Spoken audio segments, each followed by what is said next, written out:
오늘 본문인 디모데전서는 우리가 잘 알고 있는 것처럼 신약 성경의 대부분을 기록한 사도 바울이 당시 에베소 교회를 담당하고 있었던 디모데에게 보낸 편지입니다.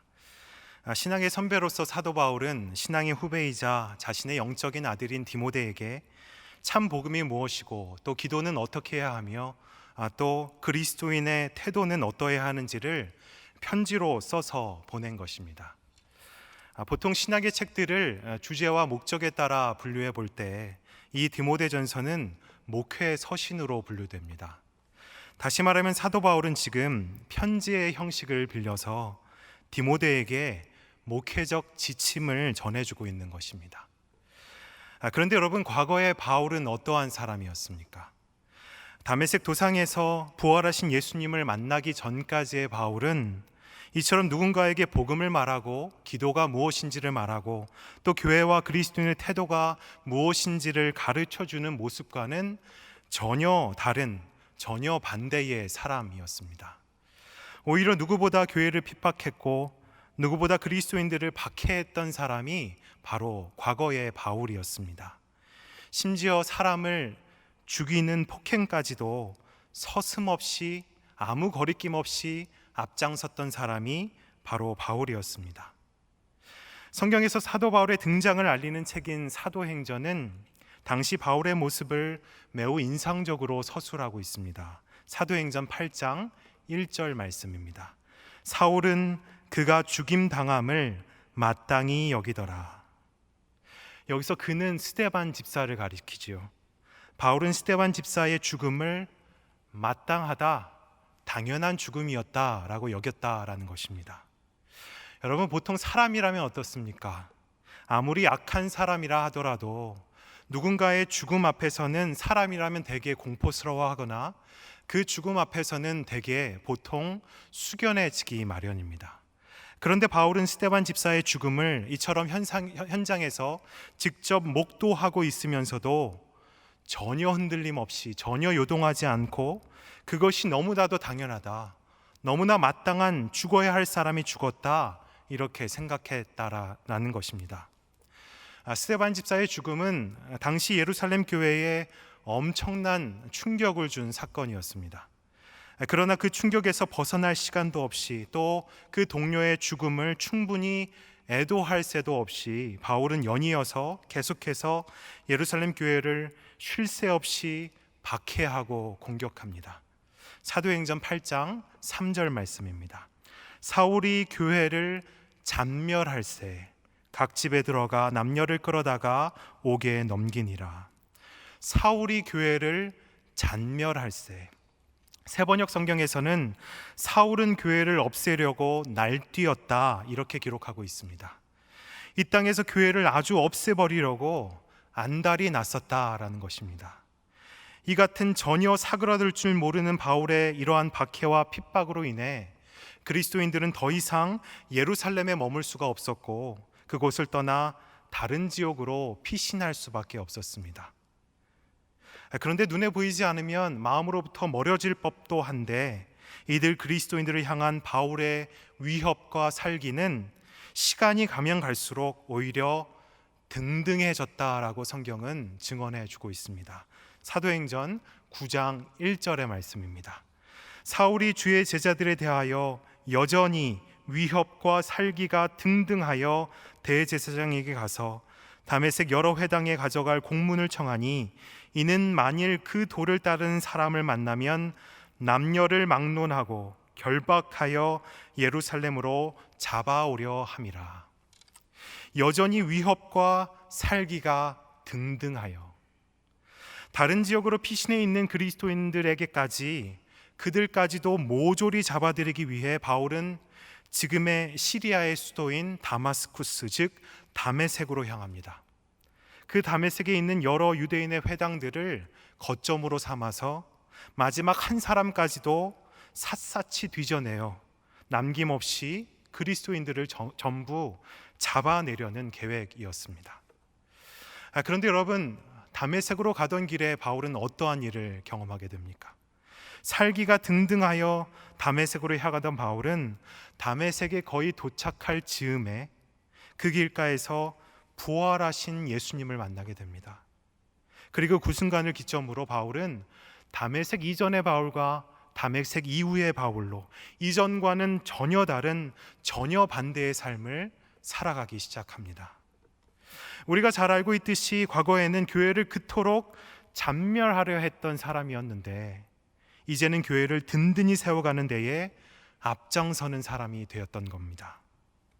이러한 기적과도 같은 변화를 누구보다 잘 알고 있던 사람은 바로 사도 바울 자신이었을 겁니다. 그래서 사도 바울은 오늘 본문에서 자신의 과거를 회상하며 이렇게 고백하고 있습니다. 오늘 본문 13절 말씀입니다. 내가 전에는 비방자요 박해자요 폭행자였으나 도리어 긍휼을 입은 것은 내가 믿지 아니할 때에 알지 못하고 행하였음이라. 여러분, 비방은 상대방을 말로 공격하는 겁니다. 또한 박해와 폭행은 몸으로 상대방을 공격하는 겁니다. 그러니까 과거의 바울은 인간이 다른 인간에게 가할 수 있는 모든 물리적인 방법을 총동원하는, 즉 수단과 방법을 가리지 않고 교회를 공격하고 그리스도인들을 앞장서서 핍박하고 박해했던 사람이었다라고 바울은 그렇게 스스로 고백하고 있는 것입니다.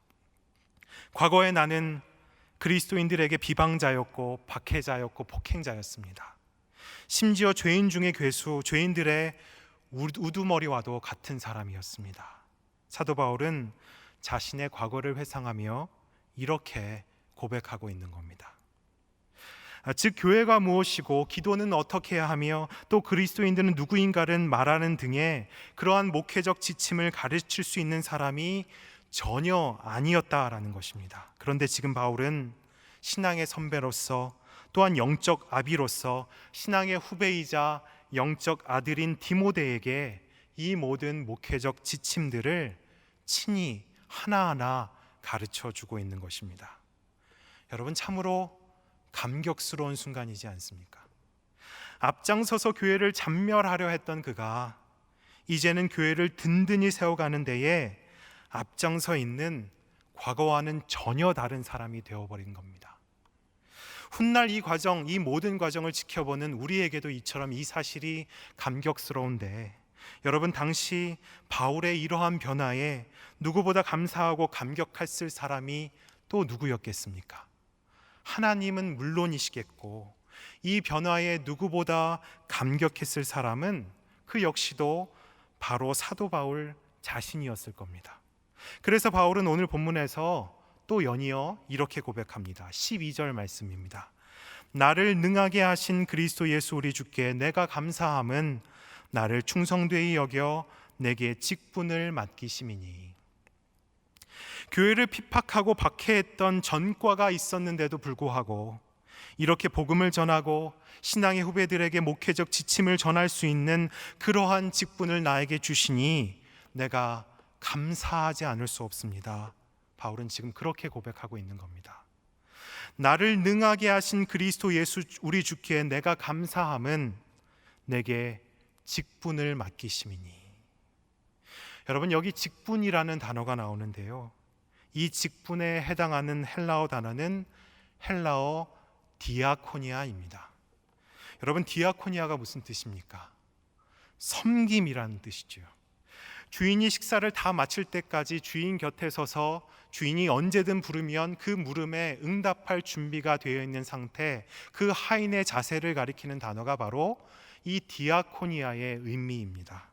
그러니까 오늘 본문에서 말씀하고 있는 이 직분이라는 것은 우리가 보통 이해하는 어떤 목사나 장로, 권사, 집사 이러한 어떤 계층이나 계급을 가리키는 단어가 아니라 누군가를 돕거나 섬길 수 있는 모든 섬김의 자리를 가리키는 단어가 바로 오늘 본문에서의 직분이라는 단어의 의미인 것입니다. 다시 말해 사도 바울은 지금 디아코니아, 섬김, 누군가를 섬길 수 있는 이 자리에 있다라는 것이 너무나 감격스럽고 감사하다, 이렇게 고백하고 있는 것입니다. 과거 바울의 모습은 비방자요, 박해자요, 폭행자였는데 즉 상대방을 아무 거리낌 없이 내 마음대로 내 뜻대로 내가 가진 권력과 힘으로 마음대로 조정하던 모습이었는데, 이제는 그와는 정반대로 누군가를 섬길 수 있는, 또한 도울 수 있는 그러한 자리에 있으니 그것이 나는 참 감사하다. 바울은 그렇게 고백하고 있는 것입니다. 사랑하는 성도 여러분, 여러분들은 어떠하십니까? 여러분들은 누군가를 내 마음대로 내가 하고 싶은 대로 조종하는 자리에 있기보다 때로는 주인을 섬기는 하인처럼 그들을 섬기고 도와주는 자리에 있을 때 여러분들은 더 감사하다라고 느끼십니까? 사실 이 직분, 섬김, 이 디아코니아는 누구보다 이 땅에 오셨던 우리 예수님 사역의 핵심이었습니다. 가난한 자에게 복음을 전해주셨고, 또 눈먼 자는 눈을 뜨게 하셨고, 걷지 못하던 자를 일으켜내셨고, 아픈 곳을 친히 싸매어 주셨던 분이 바로 우리 예수님이셨습니다. 여러분, 어디 예수님 뿐이셨겠습니까? 성령 하나님을 가리켜 특별히 예수님은 보혜사라고 소개하셨습니다. 보혜사는 돕는 자라는 뜻이죠. 다시 말해 보혜사 성령 하나님의 사역의 핵심도 이 디아코니아입니다. 여러분, 또 어디 성령님 뿐이겠습니까? 성부 하나님은 어떠한 분이셨습니까? 아브라함에게는 아브라함의 모든 길을 친히 인도하시고 도우셨던 아브라함의 하나님이셨고, 또 이삭에게는 이삭과의 세심한 약속까지도 하나하나 기억해내시며 지키시고 도와내셨던 이삭의 하나님이셨고, 또한 야곱에게는 그의 모든 필요와 부족함을 충만히 채우시고도 남으셨던, 그렇게 야곱을 도우셨던 야곱의 하나님이셨습니다. 이처럼 누군가를 돕고 섬기는 자리인 디아코니아의 자리는 성부, 성자, 성령 삼위일체 하나님의 사역의 핵심이자 동시에 그 하나님의 형상을 너무나도 잘 드러낼 수 있는 그러한 자리인 것입니다. 이 사실을 사도 바울은 너무나도 잘 알고 있었습니다. 다메섹 도상에서 예수님을 만난 후 그 예수님을 만나면 만날수록, 또 그 예수님을 알면 알아갈수록 이 디아코니아 섬김의 자리야말로 우리 주님을 누구보다 잘 드러낼 수 있는 자리라는 것을 바울은 잘 알고 있었던 것입니다. 그래서 바울은 지금 그리스도 예수 우리 주께 내가 감사함은 내게 직분 섬기는 자리 디아코니아를 맡기심이니, 이렇게 고백하고 있는 것입니다. 사랑하는 성도 여러분, 저와 여러분들은 그리스도인들입니다. 그리스도이신 예수님을 사랑하고 또 그 사랑하는 예수님을 매 순간 닮아내고자 앞서가신 그 길이 아무리 좁고 힘겨운 길이라 하더라도 기꺼이 그 길을 따르고자 애쓰는 사람들이 바로 그리스도인들이지 않습니까? 그렇다면 그 어떤 자리보다도 누구보다 우리 예수님을 가장 잘 드러낼 수 있는 자리에 있다는 것, 여러분, 그리스도인들에게 있어서 그러한 자리보다 더 복된 자리가 어디 있겠습니까? 이 땅에 때론 화려한, 부족함이 없어 보이는 그 어떠한 자리보다도 이 디아코니아 섬김의 자리를 마땅히 사모하셔서 오늘 사도 바울처럼 그 자리에 서 있는 것을 무엇보다 더 감사히 여기며 살아가실 수 있는 저와 여러분 되실 수 있기를 간절히 소망합니다.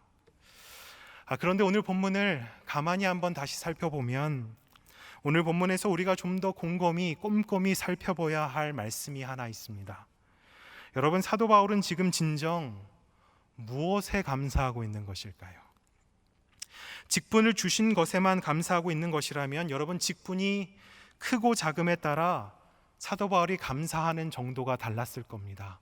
큰 직분을 주시면 크게 감사했을 것이고, 상대적으로 작은 직분을 맡겨주시면 상대적으로 작은 감사를 올려드릴 것이 분명하지요.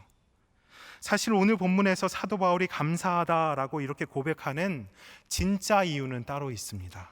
본문 12절 말씀을 다시 읽겠습니다. 나를 능하게 하신 그리스도 예수 우리 주께 내가 감사함은 나를 충성되이 여겨 내게 직분을 맡기심이니. 그리스도 예수 우리 주께 내가 감사함은, 내가 지금 예수님께 감사하고 있는 이유는 나를 충성되이 여겨 내게 직분을 맡기심이니, 나를 충성되이 여기셔서 내게 직분을 맡기셨기 때문입니다. 이렇게 말씀하고 있습니다. 여기서 이 두 가지, 나를 충성되다 여겨주신 것과 여러분 내게 직분을 맡겨주신 것, 충성되다 여겨주신 것과 내게 직분을 맡겨주신 것, 여러분 이 두 가지 중에 과연 어느 것이 더 먼저이겠습니까? 여기서 충성되이 여겨에 해당하는 헬라어는 헬라어 피스티스입니다. 지난주에 예배를 통해서도 들으셨겠고 이미 알고 계신 분들도 있으시겠지만, 이 헬라어 피스티스는 성경에서 주로 믿음이라는 뜻으로 쓰이는 단어입니다. 다시 말해 충성되이 여겨, 충성되이 여겼다라는 말은 피스티스, 즉 믿어주셨다라는 말씀입니다. 나를 충성되이 여겨 내게 직분을 맡기심이니, 이 문장은 나를 믿어주셔서 내게 직분을 맡기심이니, 이렇게 바꾸어 쓸 수 있는 것입니다. 그러니까 사도 바울이 지금 주님께 감사하고 있는 진짜 이유는 나에게 직분을 맡겨주시기 이미 그 이전부터 누구보다 그 직분을 잘 감당할 것이라 하나님께서 먼저 믿어주셨기 때문입니다. 나는 비방자였습니다. 또한 나는 박해자였습니다. 심지어 폭행까지 했습니다. 죄인 중에 괴수, 우두머리와 다름없었습니다. 다른 이들을 내 뜻대로 판단하고 내 마음대로 조정하려고만 했을 뿐 누군가를 섬기고 돕는 자리엔 있어 본 적도 없습니다. 그런데 예수님께서 그러한 나를 누구보다 잘 섬기고 도와줄 것이라 믿어주셔서, 누구보다 잘 디아코니아 할 것이라 믿어주셔서, 누구보다 그 섬김의 표본이신 주님을 잘 드러내며 살아갈 것이라 믿어주셔서 내게 이 직분을 맡겨주신 것일 테니 나는 이처럼 감격하고 감사하지 않을 수 없다. 이렇게 사도 바울은 고백하고 있는 것입니다. 하나님께서 저와 여러분에게 목사, 장로, 권사, 집사의 직분을 맡겨주신 것은 이곳에서 누구보다 성도들의 본이 되어서 그들을 잘 섬겨줄 것이라 믿으시기 때문입니다. 또한 본문에서의 직분은 디아코니아, 누군가를 섬길 수 있는 모든 자리를 가리키는 의미이지 않습니까? 그렇다면 통상 직분이라고 부르는 자리뿐만 아니라 우리의 일상에서의 남편의 자리, 아내의 자리, 또한 자녀의 자리, 부모의 자리, 또한 일터에서의 이 모든 자리도 오늘 본문에서 말씀하고 있는 직분, 디아코니아, 섬김의 자리가 될 수 있는 것입니다. 우리 남성 여러분, 하나님께서 여러분들에게 남편이라는 직분, 남편이라는 이 섬김의 자리를 맡기신 것은 하나님의 딸인 그 아내를 누구보다 예수 그리스도께서 교회를 사랑해 내신 것처럼 그처럼 마음을 다해 목숨을 다해 그 여자를 사랑해 낼 것이라 믿어주시기 때문입니다. 또한 우리 여성 여러분, 하나님께서 여러분들에게 아내라는 직분, 아내라는 섬김의 자리를 맡겨주신 것은 하나님의 아들인 그 남편을 누구보다 사랑하고 포용하고 또한 그렇게 존경해 줄 것이라 하나님께서 먼저 믿으시기 때문입니다. 하나님께서 또한 우리에게 부모의 직분을 주신 것도 친히 허락해 주신 자녀를 내 것, 내 소유로 삼지 않고 아브라함이 이삭에게 그러했던 것처럼 하나님께서 언제든 다시 달라라고 말씀하시면 기꺼이 내어 돌려드릴 것이라 믿으시기 때문입니다.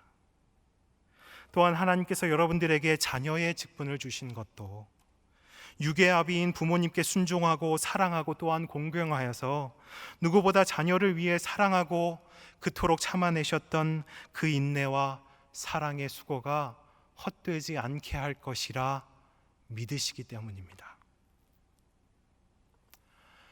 그런데 여러분, 솔직히 정직히 우리의 모습을 바라보면 어떻습니까? 나를 그토록 믿어주셔서 나에게 이 모든 직분을 맡겨주신 하나님이 순간 참 감사하고 감격스러우면서도 동시에 그 믿고 맡겨주신 자리를 잘 감당해내지 못하고 있는 내 자신을 바라보면 나를 그토록 믿어주시는 우리를 향한 하나님의 그 믿음의 시선이 과분하다, 참 가분하다라고 느껴지기도 합니다. 왜 그렇겠습니까? 나는 내가 얼마나 연약하고 또 실수도 많은 사람인지를, 또한 얼마나 이기적일 수 있는 사람인지를 누구보다 나는 너무나 잘 알고 있기 때문입니다. 그런데도 여러분, 놀랍게도 우리 하나님께서는 이처럼 우리에게 한 번 맡겨주신 이 직분, 이 디아코니아, 이 섬김의 자리를 결코 거두어 가지 않으시고는 이처럼 끝까지 맡겨주고 계십니다. 여러분, 그 이유가 무엇이겠습니까? 지금도 여전히 하나님께서는 우리가 이 자리, 이 직분, 이 디아코니아의 자리를 누구보다 잘 감당할 것이라 믿으시기 때문입니다. 지난 2월부터 시작된 유례 없었던 지금의 이 코로나 시대를 보내며 올해 한 선교회 회장을 맡고 계시는 집사님께서 한 번은 저에게 이렇게 말씀하셨습니다. 목사님, 회장이 되자마자 코로나가 터져서 회장 역할을 제대로 하지 못한 채 벌써 내년을 위한 총회를 하게 되니 참 민망하고 죄송하고 그렇습니다. 여러분, 충분히 그렇게 생각할 수 있지 않겠습니까? 그러나 여러분, 우리는 그렇게 생각할 수 있어도, 또 나 스스로는 얼마든지 그런 생각이 들 수 있어도 그 직분을 맡기신 우리 하나님은 결코 그렇지 않으실 겁니다. 이러한 혼란과 혼돈, 아무것도 할 수 없는 상황이 곧 밀려올 것이라는 사실을 이미 알고 계시면서도, 그럼에도 이 직분을 맡기신 것은 누구보다 민감하게 분별하고 결단하여 그가 속한 회원들을 모두가 불안해하지 않고 이 시기를 담담히 또한 잔잔하게 이겨낼 수 있도록 섬겨줄 것이라 지금도 믿으시기 때문입니다. 이 사실을 잘 알고 있었던 오늘 본문의 사도 바울은 본문 16절에서 이렇게 고백하고 있습니다. 그러나 내가 긍휼을 입은 까닭은 예수 그리스도께서 내게 먼저 일체 오래 참으심을 보이사 후에 주를 믿어 영생 얻는 자들에게 본이 되게 하려 하심이라. 예수 그리스도께서 내게 먼저.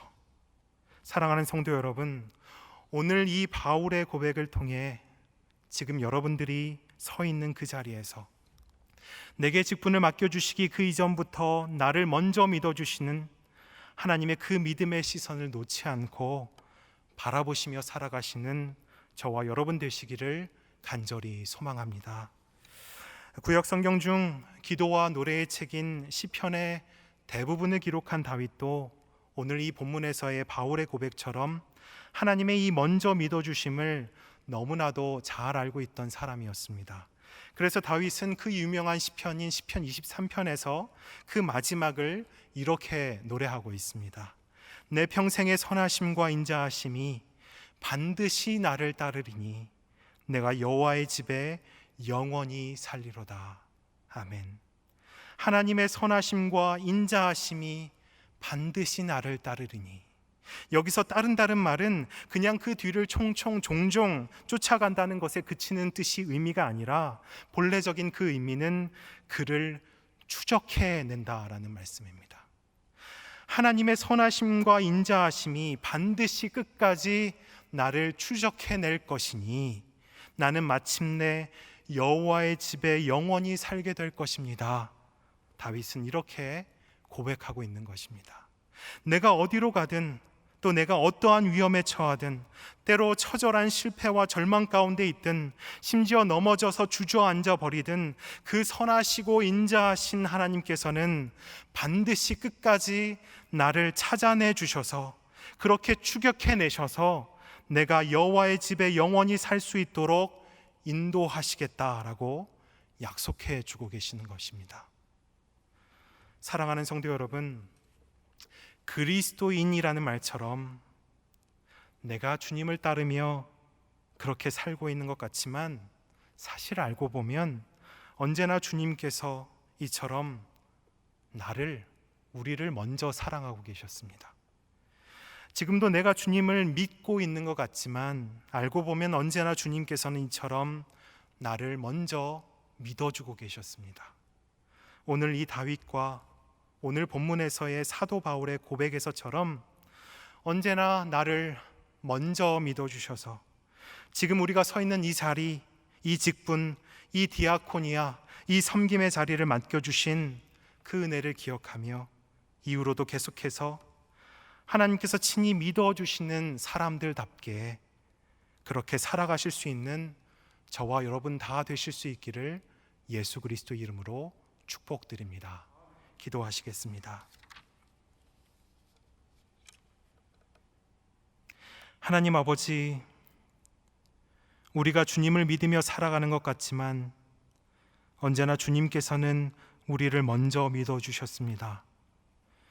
우리가 주님을 따르며 살아가는 것 같지만 언제나 주님께서는 우리를 먼저 사랑하셨습니다.